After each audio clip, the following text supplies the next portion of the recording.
dia akan selalu berkembang. Jadi perkembangan dunia digital tahun sekarang belum tentu sama dengan perkembangan dunia digital 2 tahun berikutnya gitu. Ya. Jadi Semoga kita tetap sehat dan diberikan mendapatkan ilmu yang bermanfaat. Amin. Salawat serta salam mudah-mudahan selalu tercurahkan kepada junjungan kita Nabi besar Muhammad SAW. Dan baik para hadirin, perkenalkan nama saya Roy Sandika Ormando yang saat ini diberi kesempatan sebagai pembawa acara untuk memandu dan membersamai kalian dalam jalannya webinar pada pagi hari ini dengan tema teknik foto, produk, dan aplikasi konten di sosial media. Dan adapun acara susunan acara pada kesempatan kali ini diantaranya yaitu yang pertama pembukaan dan pembacaan doa serta pembacaan tata tertib acara. Kemudian yang kedua menyanyikan bangsaan Indonesia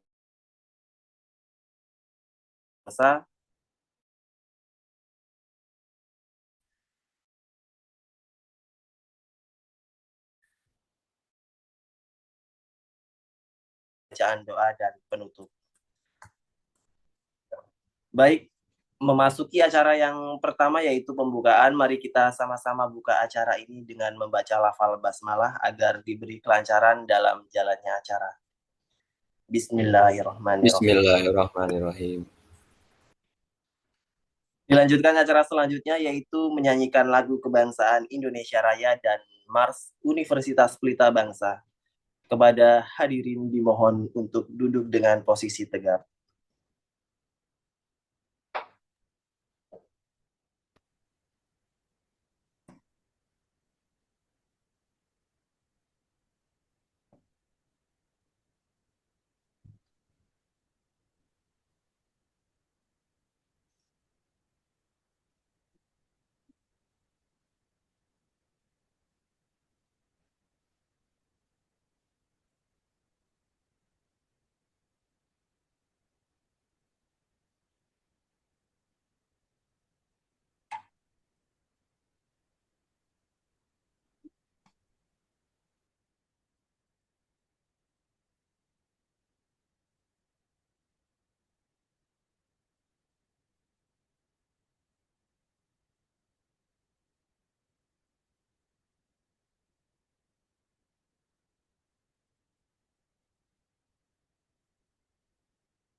Oke, mohon maaf teman-teman, sepertinya dari kami ada kesalahan teknis untuk lagu Indonesia Raya dan Mars Pelita Bangsa. tidak bisa kita tampilkan. Kemudian lanjut untuk acara yang selanjutnya yaitu sambutan-sambutan.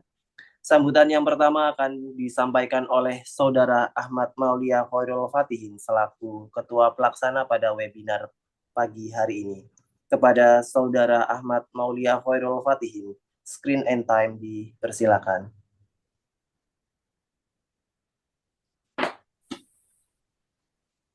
Tes, tes.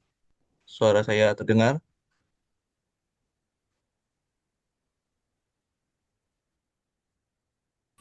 Baik, Terdengar. Assalamualaikum warahmatullahi wabarakatuh. Waalaikumsalam warahmatullahi wabarakatuh.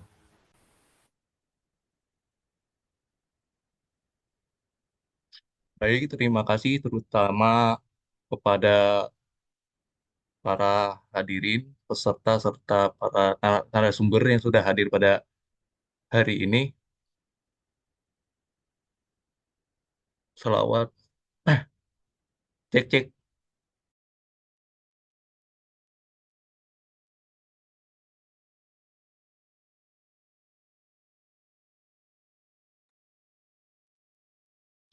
Assalamualaikum warahmatullahi wabarakatuh.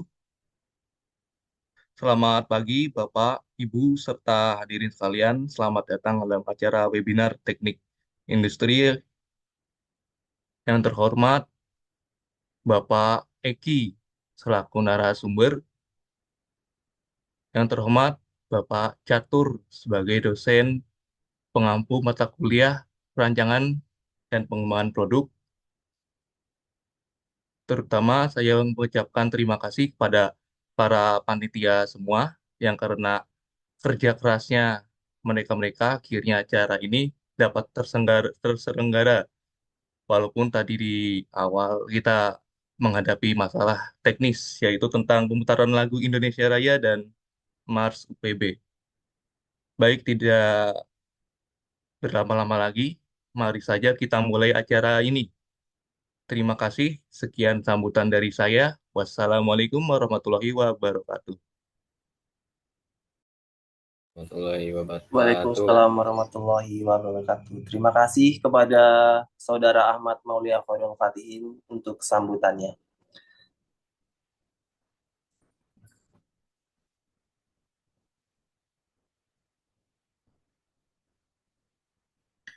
Ya, sambutan yang kedua akan disampaikan oleh Bapak Insinyur Rahman Catur Kurniawan, STMT selaku dosen pengampu mata kuliah perancangan dan pengembangan produk.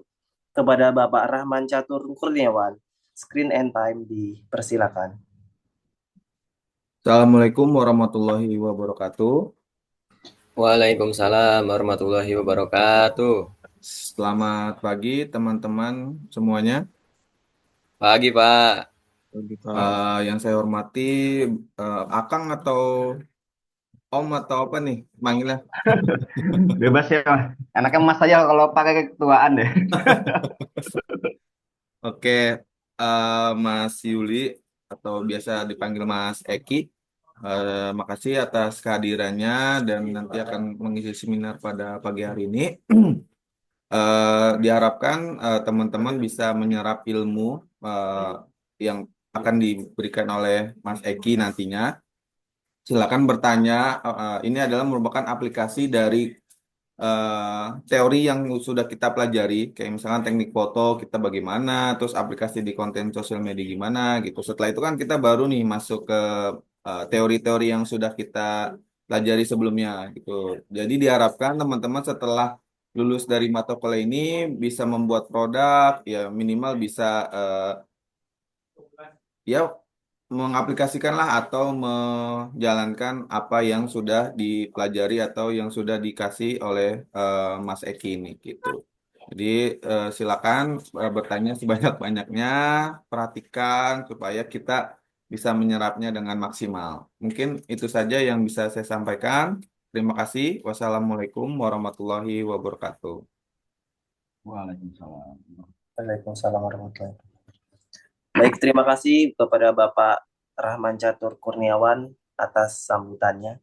Baik, selanjutnya acara yang ditunggu-tunggu yaitu penyampaian materi pada webinar pagi hari ini. Tanpa berlama-lama, tapi sebelumnya saya mau tanya tahu dulu nih teman-teman, udah ada yang tahu belum sih narasumber kita pada pagi hari ini itu siapa? Mungkin kalau ada yang belum tahu, di sini kami akan membacakan CV-nya terlebih dahulu untuk saudara Iqbal Maulana, bisa dibacakan terlebih dahulu. Oke, Assalamualaikum warahmatullahi wabarakatuh. Selamat pagi semuanya. Pagi. Yang terhormat Bapak Insinyur Rahman Catur Kurniawan STMT selaku dosen pengampu mata kuliah perancangan pengembangan produk di semester 5 ini. Dan juga narasumber kita yang saya masuk Zoom itu ketika melihat background-nya itu cukup unik gitu. Jadi mengingatkan saya pada saat mencoblosan kemarin, Pak. Di Jawa Barat itu Komeng. Ya, di sini yaitu Bapak Yuli Wijihartomo atau biasa dipanggil Bapak Eki Doang. Ya, Pak. Ya. Sehat ya, Pak ya? Alhamdulillah. Oke. Di sini saya akan membacakan CV dari Bapak Yuli Wijihartono. Cukup luar biasa sekali, di mana beliau sendiri itu lulusan teknik mesin, sarjana teknik mesin dari IKIP Jakarta tahun 1998 sampai 2025. Dan beliau memiliki skill dari banyak sekali, yaitu salah satunya public speaking, strategic marketing, optimization online store, advisor online selling. Dan juga mempunyai banyak sekali pengalaman kerjanya, yaitu pedagang online 2016 sampai sekarang, penggerak pelapak 2016 sampai 2018, lalu penggerak Bukalapak 2018 sampai 2021, trainer Bukalapak 2018 sampai sekarang. Dan yang satu lagi yaitu onlinelagi.id 2020 sampai sekarang. Dan menjadi salah satu co-foundernya dari onlinelagi.id. Selanjutnya, beliau juga mempunyai relasi dengan pemerintah dan juga institusi pendidikan, yaitu dari Kementerian Perindustrian, Kemenkop dan UKM, Kominfo, Bank Indonesia, Suku Dinas PPK UKM, DKI Jakarta, STIE Rawamangun, UNJ, STT Telkom Bandung, SMKN 1 Babelan Bekasi, dan yang terakhir yaitu Jakpreneur Kecamatan Ciracas. Dan beliau juga Cities to Ghost, jadi untuk kota. Banyak sekali yang sudah dikunjungi dan akan dikunjungi juga ini. Dan salah satunya itu Aceh, Bandung, Bali, Bangka, Bekasi, Bogor, Banten, Bengkulu, Cianjur, DKI Jakarta, Gorontalo, Jambi, Kupang, Lampung, Medan, Manado, Palangkaraya, dan akan bertambah lagi mungkin ya Pak di tahun baru. Mungkin berikut CV dari Bapak Yuli Wijihartomo atau biasa dipanggil dari Eki Doang selaku pemateri pada webinar pagi hari ini. Mungkin tanpa berlama-lama Pak, kita mulai saja webinar pada hari ini, yaitu pada acara inti dengan pemateri dari Bapak Yuli Wijihartomo atau Bapak Eki Doang. Waktu dan tempatnya saya persilahkan. Terima kasih semuanya. Selamat pagi semuanya. Salam sejahtera buat kita semua. Assalamualaikum warahmatullahi wabarakatuh. Waalaikumsalam warahmatullahi wabarakatuh. Ya, saya bisa request ya sebelumnya ya? Kan ini udah Zoom nih, udah jauh-jauh nggak ketemu. Maksudnya saya ngeliatnya gambar doang nih. Bisa on cam semua nggak ya? Biar saya nggak berbicara dengan apa nih, dengan gambar ataupun background gitu.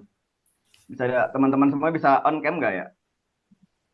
Nah, gitu kan cakep-cakep jadinya walaupun Sabtu harus webinar nih. Iya. Kalau boleh tahu, ini semester berapa ya, teman-teman ini ya? Semester 5, Pak. Semester 5. Oke, luar biasa. Dan untuk produk itu sudah punya gambaran atau sudah punya atau sedang mencari bayangan? Sebenarnya tugas akhirnya tuh saya memberikan tugas ke mereka untuk membuat suatu produk dengan tahapan Oke. perancangan produk gitu. Jadi endingnya endingnya mereka akan Punya produk membuat sendiri suatu ya? produk. Iya, betul Kang. Oke, siap, siap, siap. Artinya sekarang ini teman-teman dalam mungkin sudah ada yang punya tapi ingin menguatkan produk tersebut atau sedang mencari inspirasi untuk memiliki produk apa ya? Oke, sebentar Betul, saya akan betul, Pak. coba bantu ke share screen dulu.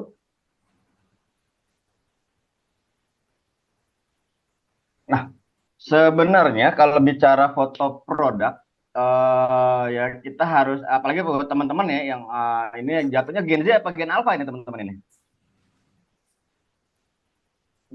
Masih di Gen Gen Z Z ya? ya, masih Gen Z, Masih, Pak. Gen Z. oh, iya masih Gen Z ya, oke. Artinya buat saya ini jauh lebih mudah karena teman-teman sudah sangat familiar dengan gadget. Karena foto itu adalah bagian dari aplikasi yang ada di gadget terbaru. Yang artinya saya yakin teman-teman juga sudah terbiasa mengambil foto atau mengambil gambar. Cuma nanti yang memang harus lebih difokuskan adalah foto ini digunakan untuk apa. Jadi kalau sekarang kita kan lebih mengkhususkan adalah untuk foto produk. Artinya ya kita akan mengambil foto untuk produk. Oke, dan nanti setelah foto itu jadi, produk itu jadi, maka itu sudah disebut adalah sebagai konten, itu akan kita lakukan di mana? Kita akan tempatkan di mana produk tersebut atau hasil foto tersebut. Oke, mungkin tadi sudah dikasih gambaran dari moderator bahwa selayang pandang saya seperti apa. Iya benar, saya pernah kuliah di IKIP Jakarta. Jadi tahun 2008 sampai 2005, cukup lama ya, 7 tahun. Dan jurusannya memang di jurusan pendidik teknik mesin, fakultas teknik. Dan lepas dari sana, saya pernah langsung kerja di institusi sains eksplorasi. Itu dari tahun 2005 sampai 2013. Pasca itu saya coba tantangan baru untuk masuk ke sebuah top manajemen perusahaan yang bergerak di multi event manajemen. Lebih tepatnya tuh gampang orang bilang IPO, tapi kita lebih ke agensi seperti itu. Itu cukup cukup singkat sampai 2016 saya. Kemudian dari tahun 2016 saya mencoba untuk menjadi pedagang online. Kemudian di sana juga ketemu dengan Om Jaki yang akhirnya saya menjadi bagian dari penggerak Bukalapak. Dan berkat dari situlah saya juga bisa keliling ke beberapa kota yang ada di Indonesia melalui partner-partnernya Bukalapak, yaitu dengan kementerian-kementerian tadi yang sudah disebutkan. Dan untuk sekarang saya lebih aktif di digital content management di bawah payungnya si onlinelagi.id. Dan untuk nomor kontak bisa dilihat itu kontak untuk CP saya, silakan kalau jika ingin menghubungi nanti ke depannya. Dan untuk email saya, untuk email pribadi saya bisa di ke eki2@gmail.com. Dan untuk sosial media tinggal cari aja di @eki2, itu akan muncul sosial media saya. Dan jangan lupa teman-teman kalau jika ingin melihat wawasan baru, masuk aja ke onlinelagi.id karena kita situ juga ada kayak seperti web news yang bisa dibaca-baca tentang digital konten yang sedang berkembang saat ini. Thank you, itu ada tentang saya sedikit. Lalu sekarang kita akan coba masuk ke foto produk. Nah, bicara foto produk ini memang agak riskan ya, karena apalagi sekarang tuh teman-teman terbiasa dengan mengedit foto terlalu berlebihan. Bahkan sampai kita sendiri nggak tahu itu hasilnya seperti apa. Artinya tidak sangat sangat jauh dari asli. Sedang intisari dari foto produk itu adalah mendekatkan sedekat mungkin dengan gambar real. Ini harus diperhatikan ya. Jadi namanya foto produk itu beda dengan foto estetik. Foto produk itu yang dicari adalah hasil yang mendekati seperti realnya. Karena apa? Karena itu yang akan dijual dan itu yang akan dilihat oleh calon pembeli produk kita. Ketika hasilnya tidak sesuai dengan real, maka yang akan datang ke kita adalah feedback negatif atau komplain. Dan jika memang pemasaran kita akan secara online, satu feedback negatif itu akan menjadi sangat bumerang buat kitanya. Terlebih netizen Indonesia itu sangat terkenal galak ya. Jadi kalau satu cacat aja dari foto produk kita, itu akan membuat bumerang buat produk yang kita sedang bangun. Seperti itu. Oke, jadi sebelumnya kita akan coba apa sih yang mau kita siapkan untuk mengambil gambar atau memotret. Yang pertama adalah kenali produk yang akan difoto. Nah, di sini adalah posisi di mana teman-teman meriset nih, sedang mencari produk apa. Kebetulan saya ngambil contohnya adalah dua di food ataupun di fashion. Jika teman-teman concern di dua produk tersebut, lebih spesifik lagi, foodnya itu food apa? Food basah kah, food kering kah, frozen kah? Artinya di sini kita sedang melakukan riset ya. Kita belum mengambil foto, tapi kita melihat produk apa sih yang ingin kita jual, produk apa sih yang ingin kita jadikan sebagai produk utama kita. Kita kenali dulu nih. Cari dulu. Kalau misalnya kita ke fashion, kita mau jual apa? Mau jual kemeja kah? Mau jual topi kah? Mau jual celana kah? Nah, setelah sampai celana kita bedah lagi. Celana seperti apa kah? Bahan denim kah? Bahan kargo kah? Seperti itu. Jadi sini kita mencoba membedah dulu produk yang ingin kita jual. Walaupun belum ada tidak masalah, tapi kita coba membedah dulu nih produk apa saja yang ingin kita ambil. Jadi kita baru setelah itu, setelah kita menemukan, oh ya, contoh di sini, oh saya mau buat burger makanannya. Baru kita akan mencari angle terbaik, mencari komposisi burger terbaik untuk diambil fotonya. Atau misalnya kita, saya mau buat celana panjang. Atau biasa ada detail-detail tertentu di celana panjang harus diperlihatkan seperti jahitan. Maka nanti setelah kita sudah menentukan produk kita, baru kita mencari detail yang akan kita foto seperti itu. Setelah kita kenal produknya, setelah kita melakukan riset, nah yang dibutuhkan adalah gear-nya atau alat fotografinya. Di sini dicontohkan ada kamera DSLR, mirrorless, atau bahkan smartphone. Kemudian ada tripod sebagai pendukungnya dan juga ada lensa mikro atau yang biasa untuk mengambil produk-produk yang bentuk kecil. Jadi ini adalah kalau ya sedikit ya dari alat-alat foto lighting segala macamnya. Tapi setidaknya kita punya ini dulu. Nah, baru ada background-nya. Nah, dan untuk produk untuk foto produk khususnya, background itu menjadi sangat penting. Kenapa? Karena ya seperti tadi, yang ingin ditonjolkan dari foto produk adalah produknya. Artinya, background itu jangan sampai menguasai foto produk atau malah background itu mengalahkan dari si foto produk itu sendiri. Contoh misalnya kita menjual sepatu atau sepatu running. Yang kita ingin jual adalah Adidas, tapi di backgroundnya itu ada banyak foto Nike. Yang artinya orang akan bias mana produk yang kita jual, mana produk yang menjadi background seperti itu. Jadi kalau untuk foto produk bagus adalah memiliki warna putih atau warna kontras. Artinya warna kontras itu adalah warna yang berbeda dengan warna dominan dari produk yang kita jual. Dan kemudian kita setelah itu semua kita baru masuk ke masalah ke teknik pencahayaan. Nah, di sini juga penting karena apa? Sebagus-bagusnya gadget atau gear, ketika cahayanya kurang, maka hasil tidak maksimal.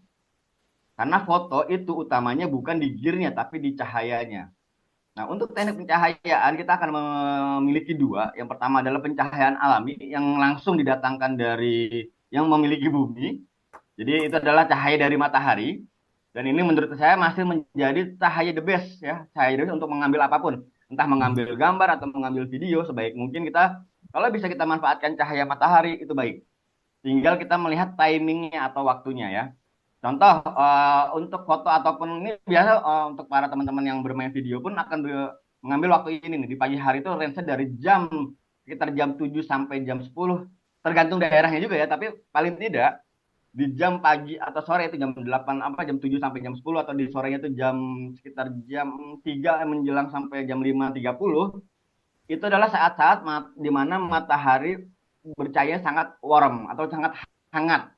Dan itulah cahaya yang sangat maksimal untuk mengambil gambar atau mengambil video. Memang sangat singkat loh. Lalu siang boleh nggak? Siang boleh, tetap boleh. Cuman maaf, ketika siang sudah naik, cahaya matahari itu akan menjadi sangat hard atau menjadi sangat kuat yang nanti saya ada contoh gambarnya ketika cahaya itu diambil di waktu siang hari maka dia bisa hasilnya memberning gambarnya seperti itu. Jadi kalau ingin menggunakan teknik pencahayaan alami manfaatkan itu di pagi atau di sore hari.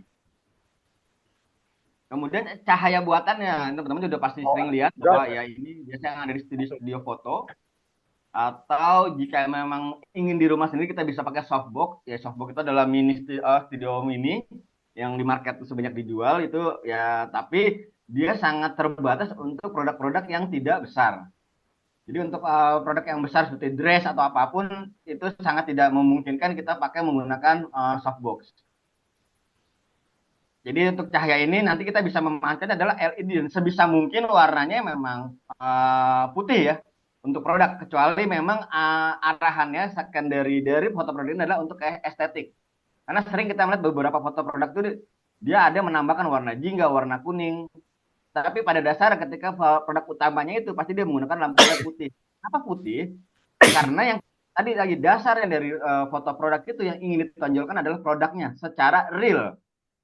Karena kalau kita menambahkan warna yang berbeda atau warna berlawanan dengan si produknya, nanti malah akan membiaskan warna asli dari si produk. Jadi, oh saya mau estetik, silakan melakukan estetik, cuma tetap diambil foto utamanya adalah foto yang mendekati baik karena kondisi masalahnya adalah kan tidak selamanya matahari itu ada. Contoh di misalnya musim hujan segala macam, maka alternatifnya adalah menggunakan cahaya buatan. Dan tetap saya menyarankan adalah warnanya di putih. Karena untuk mendekati cahaya aslinya.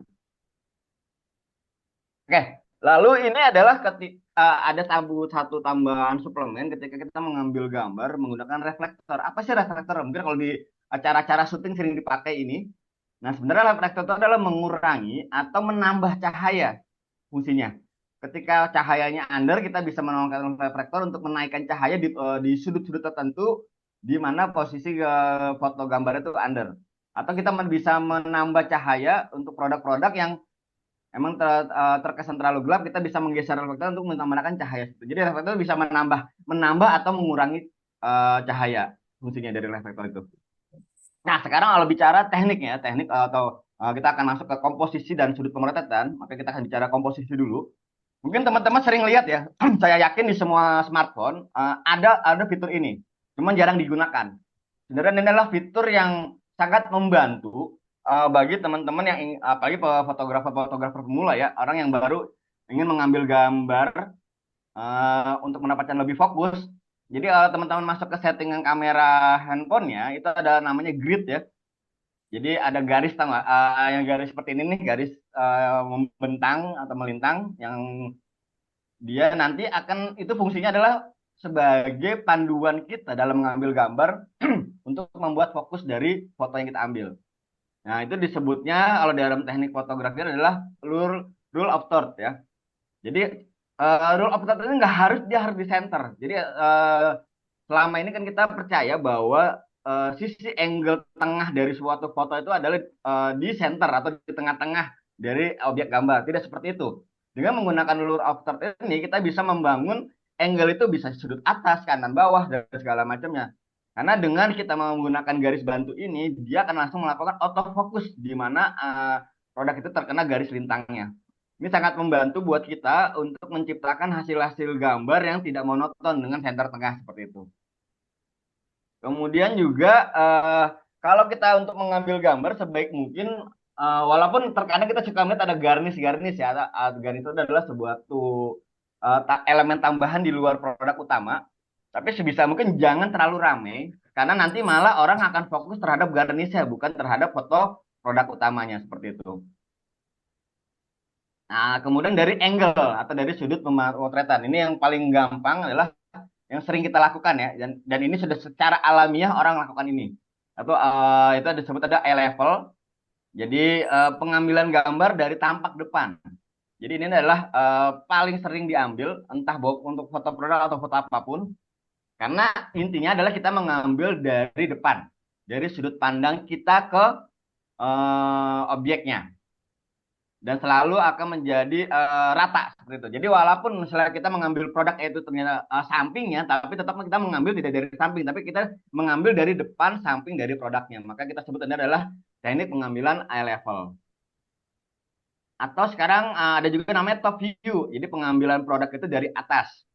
Jadi kita juga sering lihat kan ada beberapa produk yang view-nya kita ambil dari atas. Cuman di sini agak sangat riskan, terutama untuk food.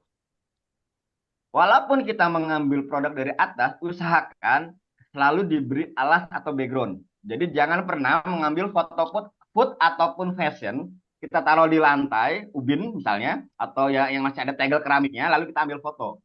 Karena itu kesannya akan merendahkan produk yang kita foto. Bagusnya, walaupun kita ingin mengambil foto itu taruh di lantai, itu tetap dialasi dengan background. Entah kain putih, entah apapun, yang penting tidak terlihat itu kita foto di atas lantai. Baru kita ambil angle dari atas, seperti itu. Lalu kemudian juga ada yang disebut adalah close up, dan ini adalah biasanya sangat dibutuhkan buat teman-teman yang ingin memberikan detail produk. Contoh di sini saya mau memberikan ada 2 contoh.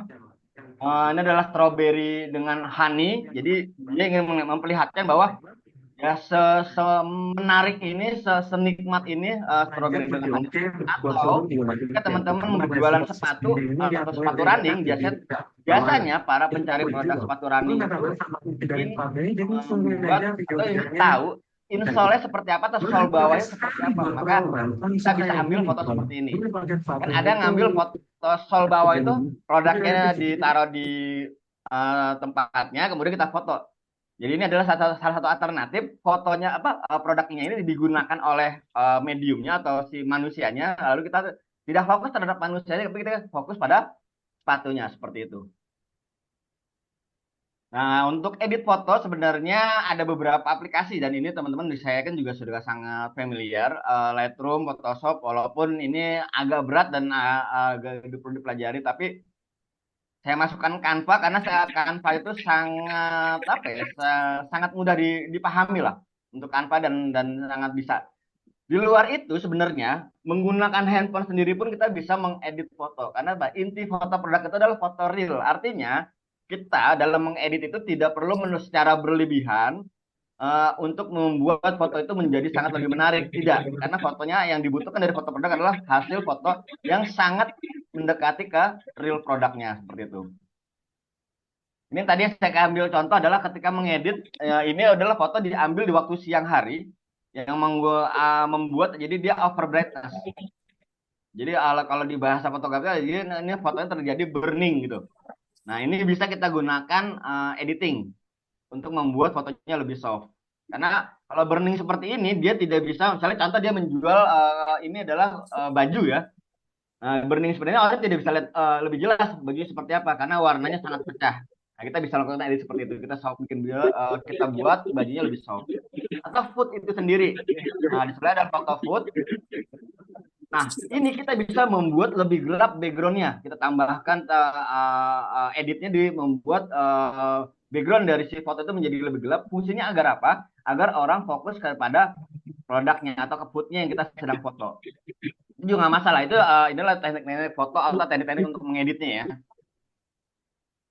Nah, jadi dari materi tadi kita akan coba summary. Pertama adalah satu, ya kita harus mengenali dulu, mempelajari dulu, mengeksplorasi produk yang ingin kita foto. Jadi sebelum kita mengambil foto, kita harus tahu dulu nih produk kita apa.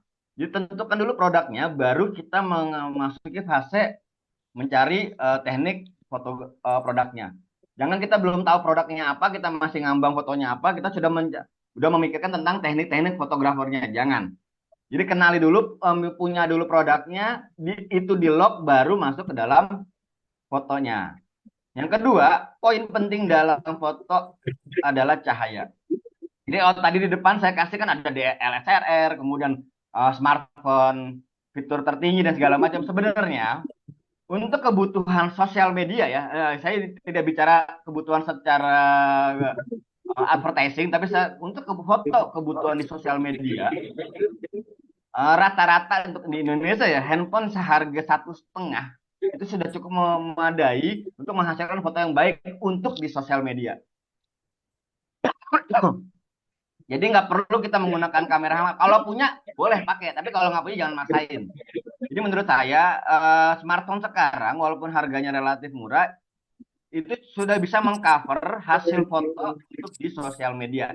Ingat ya, hanya untuk sosial media karena resolusinya tidak terlalu besar. Tapi kalau memang kebutuhan untuk advertising, entah untuk di billboard atau kita membuat spanduk, itu tidak rekomend. Tapi kalau selama itu kebutuhannya hanya untuk di sosial media, menggunakan smartphone dengan low budget pun masih okay. Karena pentingnya bukan di harga atau seberapa bagus gadgetnya, tapi poinnya adalah di pencahayaan dari si foto tersebut. Kemudian untuk mendapatkan foto produk, fokusnya ke produk. Jadi gunakan background yang konten saya bilang. Jadi jangan buat background itu selaras dengan warna si produknya karena akan menjadi bias. Dan yang terakhir ini ya, untuk mendapatkan foto produk yang baik bukan sekali jadi tapi dilatih dan konsisten. Artinya ketika teman-teman mengambil satu foto dari satu angle atau dari satu sudut pandang, jangan ambil cuma satu, ambillah berkali-kali dan jangan pernah bosan. Karena saya yakin teman-teman di sini juga pasti sering melakukan selfie. Dan saya yakin ketika melakukan selfie itu tidak pernah sekali. Sekali jadi langsung posting, nggak mungkin. Minimal 5 atau sampai 10 nanti baru dipilih yang terbaik. Artinya untuk menciptakan hasil foto selfie untuk diposting aja bisa mengambil 5 sampai 10 shoot. Kenapa? Kalau mengambil foto produk hanya satu kali sekali. Jadi saran saya ambil sebanyak-banyaknya foto produk dari angle-angle yang berbeda. Baru nanti kita pilih. Jadi intinya di situ ya. Toh nanti ketika sudah tidak yang tidak kita pilih bisa kita buang. Kita pilih yang terbaik. Tapi ini jangan males untuk mengambil gambar dari angle-angle yang berbeda seperti itu.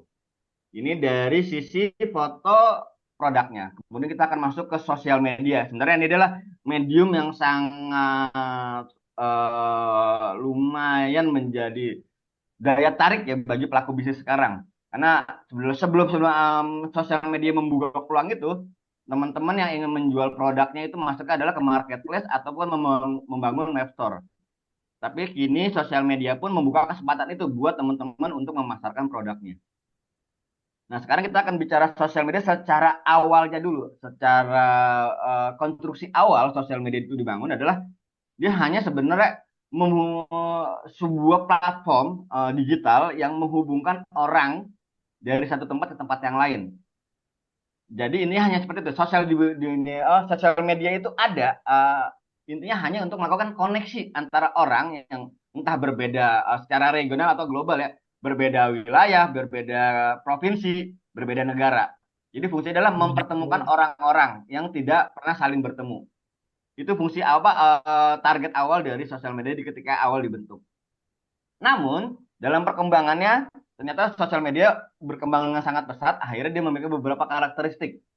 Yang pertama itu sosial media itu menjadi media yang sangat interaktif. Contoh sekarang sosial media itu kita sudah bisa bahkan bisa live bersama. Artinya kita bisa tahu kondisi real mereka yang ada di seberang, misalnya saya ada di Jakarta, dia ada di Bandung, kita bisa live bersama, ya kita tahu kondisi di Bandung saat itu seperti apa dan kondisi di Jakarta saat ini seperti apa. Dan juga sekarang sosial media juga membuka peluang besar buat para usernya atau pengguna sosial media itu untuk memposting konten.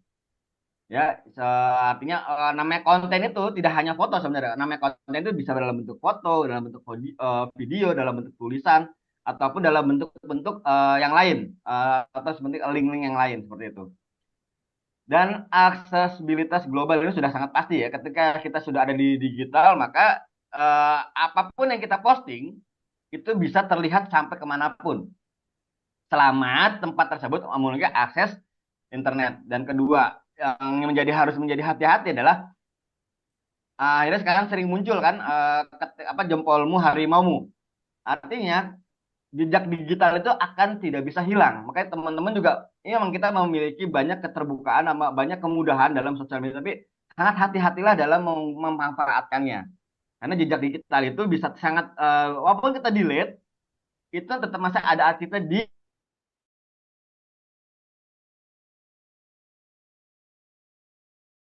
sosial media kita. Kemudian seperti contoh fitur sosial ya, artinya kita yang memang ingin membangun pertemanan, ingin membangun komunitas, itu juga kita bisa memanfaatkan dari sosial media.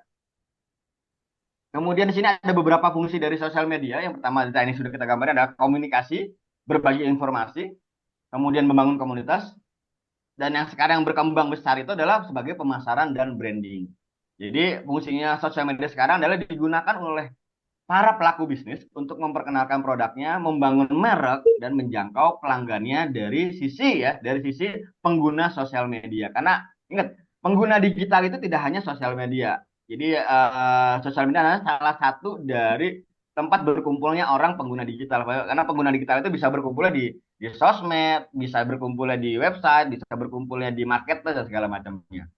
Dan hiburan, karena sekarang juga banyak sekali sosial media itu yang menyematkan hiburan di dalamnya. Seperti dia menyiapkan video-video lucu yang bisa diposting oleh si penggunanya, atau memberikan alternatif musik, ataupun ada permainan-permainan interaktif yang bisa dilakukan secara bersama di dalam sosial media. Artinya, sosial media ini sudah sangat berkembang dari awal dibentuknya sampai sekarang, yang dia sangat sangat bisa menjangkau ke semua orang yang ingin menggunakan sosial media.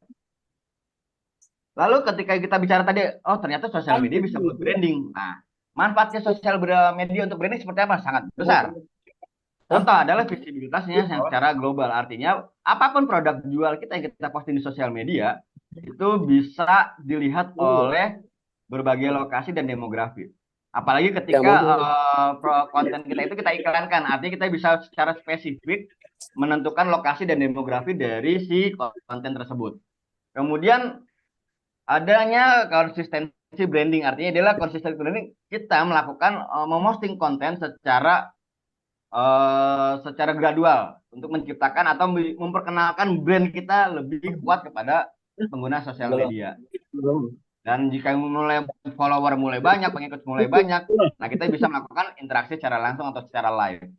Kemudian ada fitur sosialnya itu ya tadi seperti membangun profil kita dan pengukuran performa. Nah, ini juga sekarang sosial media sudah, walaupun bentuknya kecil, dia bentuknya adalah apps ya, aplikasi di sebuah smartphone, tapi dia bisa menunjukkan pengukuran performa. Jadi konten kita yang kita ini dilihat oleh berapa orang sih, yang lihat ini usianya berapa aja sih, jenis kelaminnya apa aja sih, ada di mana saja sih, itu sudah diberikan secara cuma-cuma oleh pemilik para platform dari sosial media, dan itu bisa dimanfaatkan secara lebih buat para pelaku bisnis gitu. Nah, sekarang kalau bicara karakter konten produk, jadi sebenarnya tadi ya saya bilang di awal bahwa sosial media itu sebenarnya adalah tempat orang saling berbagi, saling berkomunikasi, saling memperluas wawasan. Tapi ketika ini kita gunakan sebagai branding produk atau untuk sebagai target jual produk, maka ada dua model yang bisa kita lakukan di dalam memosting konten yang ada di sosial media. Yang pertama adalah konten dengan tipe seperti soft selling. Jadi konten yang dibuat lebih ke unsur edukasi tentang produk yang ingin dipasarkan. Contoh, sambil contoh adalah saya punya produk madu. Kemudian alih saya ingin menjual produk saya, tapi saya tidak memposting tentang kemasan produk saya secara lebih detail ya, atau harga jualnya berapa, tapi saya memposting manfaat dari madu apa, madu itu dibuatnya seperti apa, kemudian jenis lebah madu seperti apa. Jadi kita di sosmed kita memberikan konten-konten edukasi yang berhubungan dengan madu. Tentu nanti di dalam konten tersebut kita sematkan logo kita, ada brand kita, tapi tidak sama sekali menjual produk secara langsung. Artinya kita memberikan manfaat dari madu kepada penonton kita atau follower kita tanpa bertujuan utama untuk menjual produk. Itu adalah bentuk-bentuk dari konten soft selling. Kemudian ada juga namanya konten hard selling. Nah, ini adalah konten memang yang ditujukan langsung untuk menjual produk. Contoh, di bawah ini saya menjual kaos atau kaos lengan panjang perempuan. Nah, itu langsung saya kasih harganya berapa, detailnya apa, ukurannya size gimana, dan langsung ada harga dan langsung ada cara pembeliannya. Itu adalah contoh dari konten hard selling. Lalu bagusan yang mana? Dua-duanya bagus. Jadi teman-teman silakan pilih saja dalam sosial medianya itu ingin membuat secara soft selling ataupun hard selling, itu bebas. Tapi kalau misalnya followernya belum banyak, pengikutnya belum banyak, kurang-kurangin atau buat perbandingan lebih sedikitnya di hard selling. Contoh misalnya kita seminggu posting 3 kali, maka 2-nya soft selling, 1-nya hard selling. Karena kalau kita sebagai pengguna sosial media juga, kalau melihat sebuah akun yang isi jualan mulu, pasti kita akan skip ya, tidak akan kita lihat. Karena pada dasarnya memang di sosial media itu orang ingin mencari informasi, bukan hanya ingin mencari produk seperti itu. Oke, sampai itu aja pengantar saya. Jadi saya akan lebih banyak nanti mengajak teman-teman untuk diskusi, apalagi ini adalah teman-teman Gen Z, ya saya pikir tentu insight-nya akan jauh lebih menarik lagi dibandingkan ketika saya mengisi teman-teman UMKM yang usianya rata-rata 40 up ya. Jadi saya anggap ini saya selesai, saya kembalikan ke moderator dan saya siap untuk kita untuk berdiskusi. Thank you. Oke, terima kasih. Luar biasa sekali ya materi yang sudah dipaparkan oleh dari narasumber kita pada pagi hari ini. Mungkin selanjutnya kita akan masuk ke dalam sesi diskusi bersama. Dari teman-teman mungkin ada yang ingin ditanyakan atau didiskusikan. Saya persilahkan.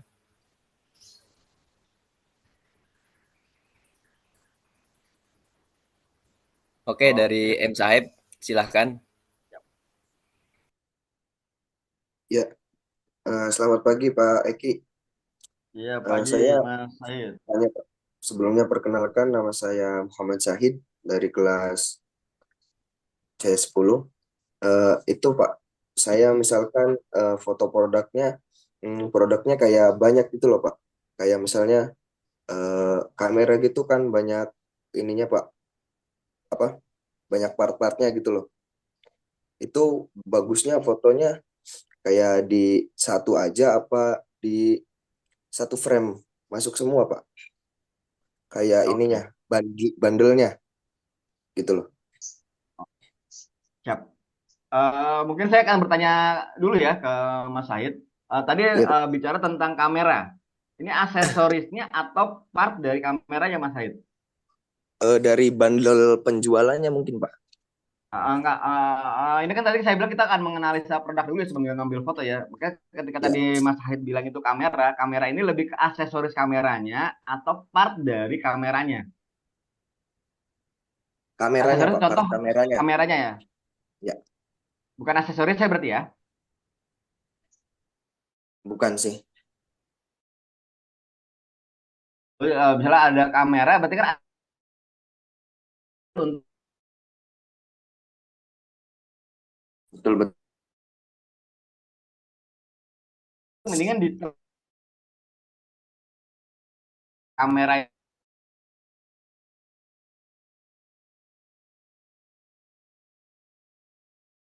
Hmm. partnya terpisah. Artinya ada foto di mana part. Jadi ini lebih ke komponen part dari kamera ya. Ya. Ya, kalau saran saya karena ini part ya, jadi lebih dia sangat spesifik kegunaannya lebih baik dipisah, dipoto sendiri-sendiri. Karena Oh, gitu. niche-nya dari si pembeli ini, dia pasti sudah tahu produk yang ingin dia beli. Karena dia yang mampir ke tokonya Mas ini, atau yang mampir ke tempatnya Mas ini, karena Mas sudah bilang adalah ini adalah menjual komponen part dari kamera, sudah pasti orang-orang yang memiliki kamera dan kameranya rusak. Jadi sebenarnya mereka sudah tahu komponen yang mau mereka cari. Jadi dari kalau tadi Mas bilang di bundling, sebenarnya itu teknik menjualnya. Tapi sebenarnya kalau untuk komponennya lebih baik sendiri-sendiri karena nanti nggak ada terikatannya tuh antara satu komponen dengan komponen yang lain. Kecuali Mas punya namanya mau strategi marketing, mau menjual secara bundling. Itu bisa, tapi bukan ya secara foto produknya. Secara foto produknya lebih bagusnya difoto secara sendiri-sendiri. Gitu Mas. Ya, baik. Terima kasih Pak. Oke, siap.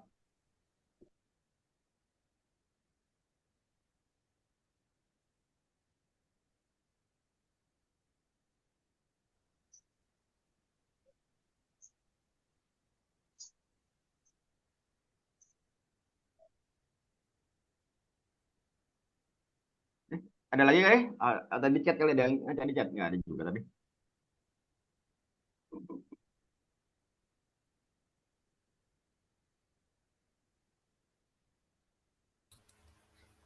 Mungkin dari saya, Pak. Oh siap Mas Dari Iqbal. dari penjelasan tadi sebenarnya jadi ini sih, Pak, tambah pengetahuan juga buat kami, terutama saya sendiri tadi mendengarnya. Jadi kita tuh sebenarnya bukan terpatok di gear-nya atau di kameranya ya, Pak. Jadi teknik foto itu lebih ke pencahayaannya yang sangat berpengaruh dalam pengambilan gambar sebenarnya, Pak. Nah, apa namanya, terkait pengambilan foto itu Pak. Dari kita nih punya produk Pak. Oke. Kita punya foto bagus gitu kan. Dan kita punya ibaratnya kayak contoh lah dari sosial media yang lain gitu Pak. Karena kan sekarang sudah luas sekali untuk kita contohnya kita punya produk dan di luar sudah ada yang jual juga. Ya, Kita melakukan ATM ya, amati, betul tiru, Pak. modifikasi. Ya, Oke. ya kita akan mengikuti. Nah, bagaimana caranya gitu Pak supaya produk yang akan kita jual juga itu tidak di apa ya di ban lah atau di apa namanya di seperti meniru gitu Pak. Karena teman saya beberapa itu Instagramnya itu langsung hilang gitu Pak. Ngejual brand-brand ternyata brandnya itu meniru dan itu langsung Oke. iya. Iya, iya. Bayang, bayang. Jadi sebenarnya kalau kita menjual produk orang lain, ini ya, kita menjual produk orang lain bukan produk yang kita buat, dan Iya. produk tersebut sudah punya brand dan brand itu sudah terlegalkan, maka sangat-sangat mungkin si pemilik produk itu akan mensu atau meminta kepada pemilik platform sosial media untuk nge-ban karena dia tidak punya izin kecuali contoh saya ingin menjual produk Levi's. Levi's adalah brand ya, brand dari Betul. sebuah celana, misalnya celana dan jaket denim seperti itu.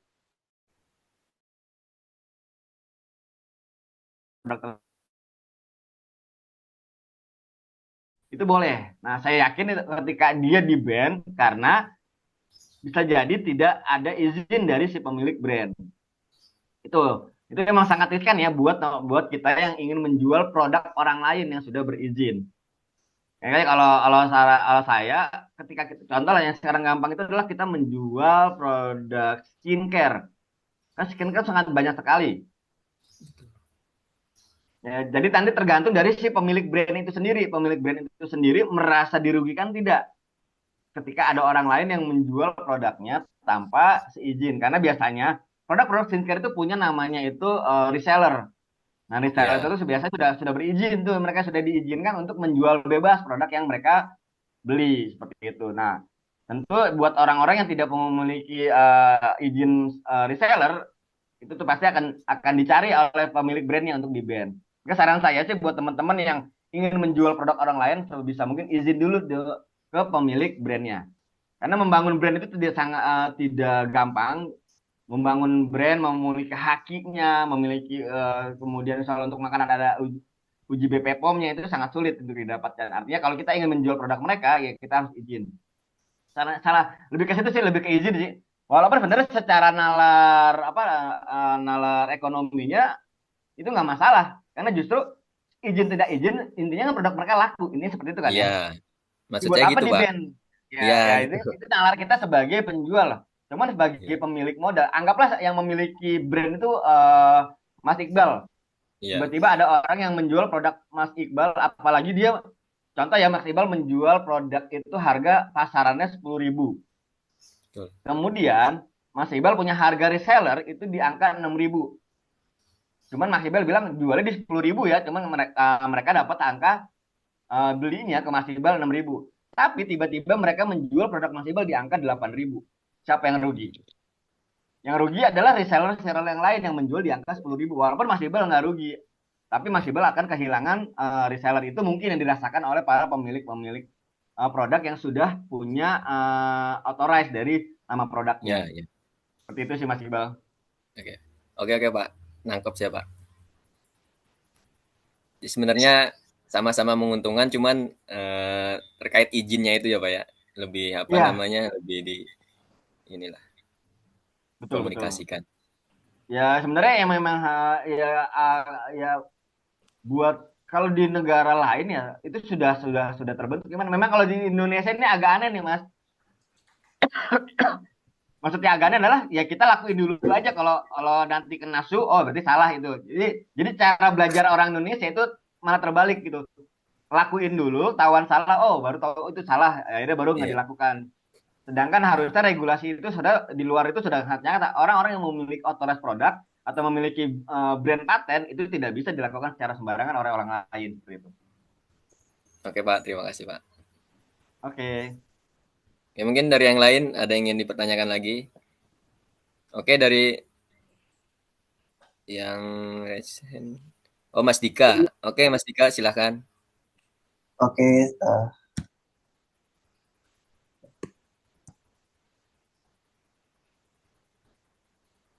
oke Pak Eki, saya izin bertanya Pak. Untuk tema pada pagi hari ini kan tentang teknik foto produk dan aplikasi konten di sosial media ya Pak. Dan tadi kan yang Bapak jelaskan menjuru lebih ke teknik fotonya Pak. Dan untuk yang saya pertanyakan kali ini untuk aplikasi konten di sosial media dan salah satu aplikasi yang familiar yaitu kan TikTok ya Pak. Dan mungkin dari Bapak ada nggak sih tips atau triknya untuk konten kita atau produk kita agar bisa dilihat banyak orang gitu Pak, Oke. khususnya di TikTok. Siap. Nah, ini kalau menjurus ke TikTok, sebenarnya sosial media itu memiliki karakter ya. Contoh, di TikTok itu mengedepankan video, bukan karakter visual. Itu yang pertama. Jadi kalau ini sangat bertentangan dengan materi kita yang pertama adalah tentang foto produk. Karena untuk jika spesifik ke TikTok, maka foto kita harus dibangun sebagai foto kolase, bukan foto yang berdiri sendiri seperti itu. Karena memang di TikTok lebih mengedepankan visualnya dalam bentuk audio visual atau gambar bergerak. Jadi untuk itu seperti itu ya. Jadi harus ada modifikasi nih. Sedangkan kalau tadi platformnya itu adalah di IG, platformnya itu adalah di Facebook ataupun di tempat lain yang masih punya space untuk memposting foto sebagai konten. Sedangkan kalau tadi Mas Dika bilang kan ini lebih spesifik ke TikTok ya. TikTok itu fokus adalah di video Mas. Jadi artinya kita harus melakukan modifikasi dari foto produk kita ke dalam bentuk video. Walaupun banyak nih akhirnya dia menciptakan konten di TikTok dengan satu gambar lalu diisi lagu dengan durasi 30 detik misalnya. Ya, tapi kan akhirnya ya tidak akan naik karena apa? Karena kebutuhan TikTok ya pengguna TikTok itu mencari video, audio, visual, gambar yang bergerak. Jadi artinya kalau tadi pertanyaan ini akan berlawanan dengan konten kita yang bergerak. Jadi kita akan menggabungkan beberapa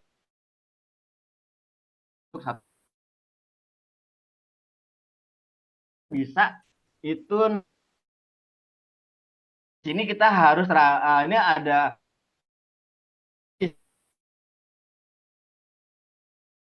platform sosial media. Karena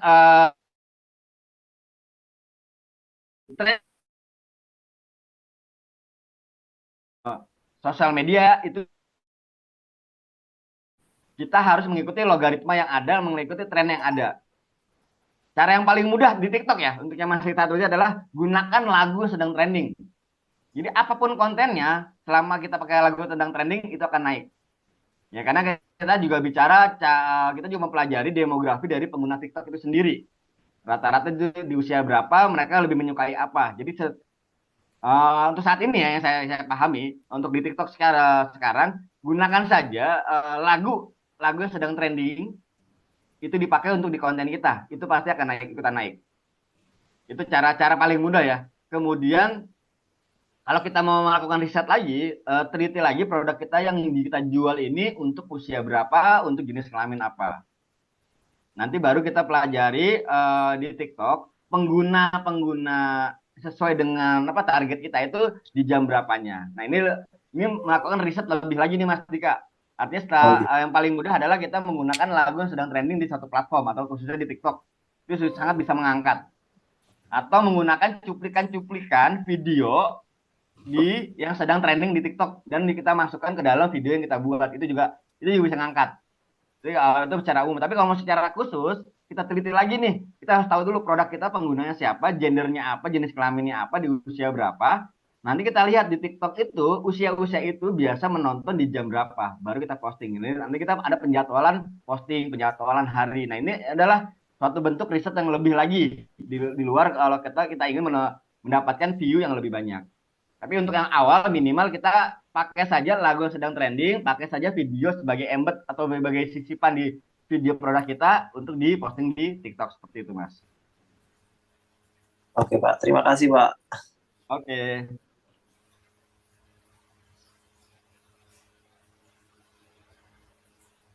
Saya izin minum ya. Silahkan Pak, silahkan. Oke, dari yang lain masih ada yang ingin didiskusikan?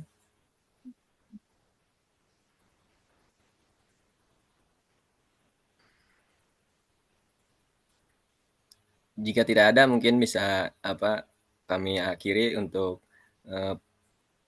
Enggak, justru saya mau tanya boleh kan nih? boleh Pak, Teman-teman boleh, ini boleh. sudah punya gambaran produk belum? Karena ini yang terpenting nih, sebenarnya materi saya akan menjadi sangat tidak berguna kalau teman-teman sendiri belum punya produk nih. Nah, ini dari saya Pak. Coba dan ini produknya lebih spesifik ya. Jadi bukan produk oh saya mau jual fashion ya fashionnya apa itu. Jadi saya mau tahu deh teman-teman ini sudah punya gambaran produk yang ingin dijual atau ingin dibuat secara lebih sangat spesifik. Coba dari Mungkin Mas saya Iqbal apa? ngebuka aja sih Pak. Jadi gini Pak, Oke, kita ini kan mayoritas kan teknik industri Pak. oke. Anak teknik semua Pak. Jadi mindset kita tadinya itu, wah kita ini lulus tuh harus ke industri lagi, harus ke Oke. perusahaan lagi gitu Pak. Tapi saya pribadi gitu Pak, dengan ngelihat ini ternyata Bapak Eki juga seorang lulusan sarjana mesin Teknik. gitu, berkecimpung di dunia digital gitu Pak, yang bahkan Iya, bisa dikatakan dengan teknik mesin itu bertolak belakang gitu ya Pak ya. betul betul betul. Tapi bisa bisa menjadi salah satu co-founder di salah satu platform juga. Ya ini menjadi ini sih Pak, membuka mindset saya juga dan juga menambah wawasan saya juga Pak untuk ternyata nggak terpatok di satu bidang aja gitu. Ternyata teknik industri juga bisa berkecimpung di eh, dunia apapun gitu Pak. Bahkan di dunia digital seperti ini yang saat ini tuh sangat memungkinkan gitu untuk ditekuni. Kalau dari saya Iya. mungkin itu sih Pak. Kalau buat saya malah nilai nilai tambah ya buat teman-teman di teknik ya. Ya mungkin Ya, bukan saya membanggakan saya sebagai orang teknik juga, tapi sebenarnya di teknik itu kan diajari bagaimana berpikir secara sistematis. betul, betul. Jadi artinya kita ketika melakukan suatu langkah kerja itu sudah ada rumusnya, sudah ada tuntunannya dan itu harus sesuai dengan sistemnya. Betul. Dan itu sangat kepake sebenarnya di dunia di luar teknik itu sangat kepake gitu. Jadi kita bisa mempercepat pergerakan kita dibandingkan teman-teman yang tanpa mengecilkan yang teman yang di non eksakta ya. Teman-teman sosial itu lebih banyak menganalisa dengan berbagai pertimbangan. Sedangkan di teknik itu ketika sudah ada rumusnya A ya A sama dengan B sampai dengan C, ya kita akan melakukan itu. Justru kalau itu diaplikasikan dalam dunia kerja manapun itu akan jauh lebih cepat langkahnya seperti itu sih Mas. Makanya kalau sekarang ini kan sebenarnya mata kuliah ya, artinya Betul, ada persinggungannya nih antara betul. teman-teman memiliki produk walaupun untuk saat ini adalah syaratnya sebagai syarat mendapatkan nilai di mata kuliah. Karena dulu saya ketika kuliah sama, saya tidak mencari ilmunya, saya mencari nilainya. Ya, Tapi kalau teman-teman itu mempelajari ini lebih sungguh-sungguh, bisa jadi siapa tahu ke depannya malah ini yang menjadi penopang teman-teman di dunia usaha nantinya seperti itu. untuk di salah satu teman kami sih Pak, untuk saat ini sih sudah mulai banyak jadi perintis-perintis Pak, terutama di kelas kami sendiri gitu Pak. Mulai dari ada yang buka usaha angkringan, jadi mereka promosinya tuh lewat digital gitu Pak. Ya, betul, betul. Jadi lebih lebih familiar lagi, lebih banyak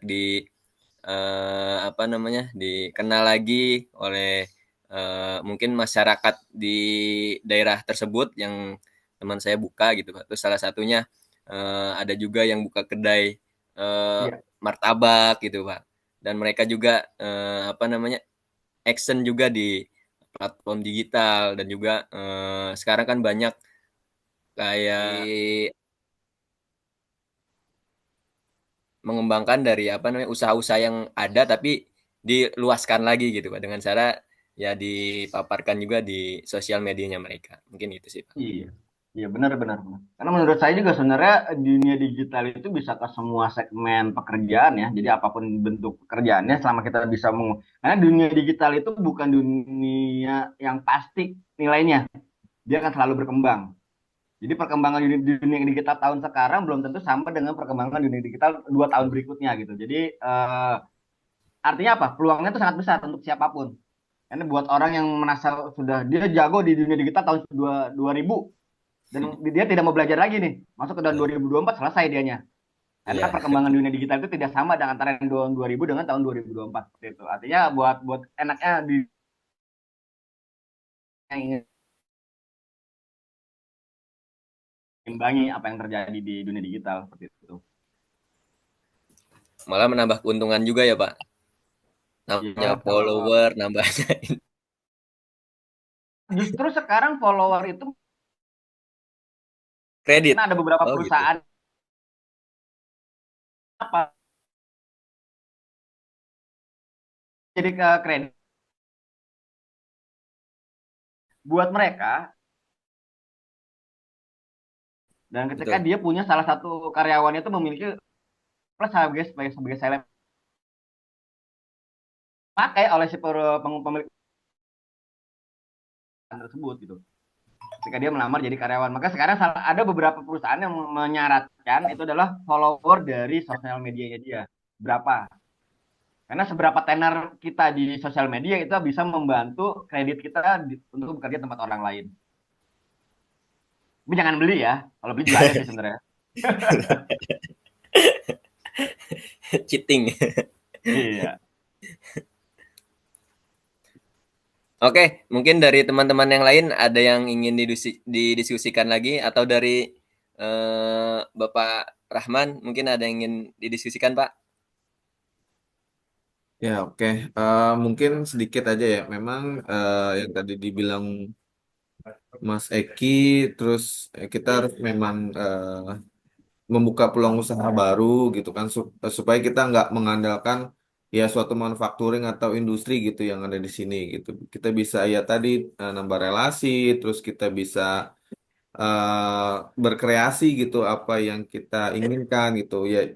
Kita nggak tahu itu berhasil atau enggak kalau kita belum mencobanya gitu. Kalau cuman antar gimana nggak jalan-jalan sih. Ini pengalaman pribadi saya juga gitu kan. Saya juga eh, jualan juga, bisnis juga gitu kan. Tapi kalau kita nggak mencobanya, kita nggak akan tahu eh, nanti kita akan berhasil atau enggak. Kalaupun gagal itu kan jadi pelajaran kita untuk nextnya gitu.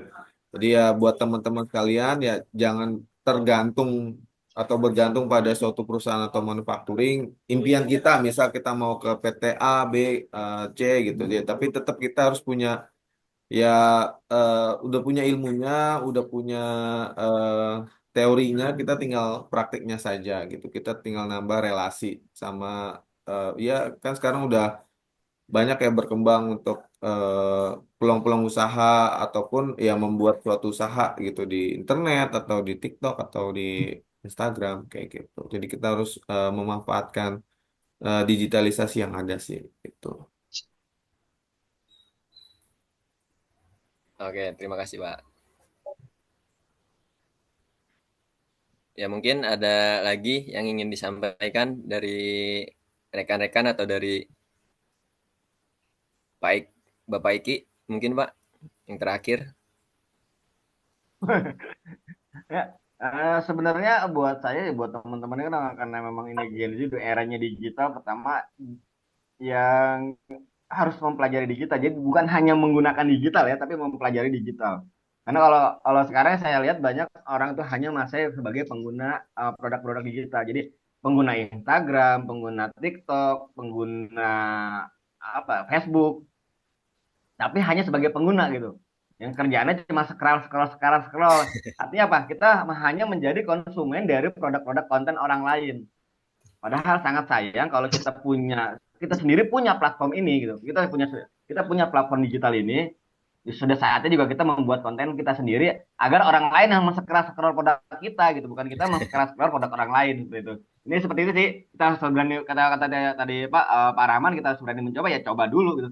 Toh gratis, modalnya ya modal sih sebenarnya. Ada kuota internet, ada ide kita harus membuat konten apa. Tapi setidaknya kalau kita sudah berani memposting satu, akan muncul yang kedua, yang ketiga, dan keempat, dan seterusnya seperti itu. Oke, terima kasih Pak. Mungkin itu pada sesi inti kita pada webinar pagi hari ini. Mungkin untuk selanjutnya saya kembalikan ke MC. Silakan Mas Dika. Oke, baik Mas Iqbal. Ya, baik, terima kasih kepada Pak Eki selaku pemateri webinar pada pagi hari ini atas semua wawasannya, sehingga diskusi kita pagi hari ini bisa begitu menarik. Dan sudah giliran saya nih untuk menutup diskusi kita kali ini. Sebelumnya saya mengakhiri sesi webinar kali ini, saya akan merangkum sekilas materi yang disampaikan oleh Bapak Eki. Ya, rangkuman dari saya yaitu sosial media adalah wadah untuk mengenal atau membranding suatu produk yang akan dijual dalam bentuk foto ataupun video.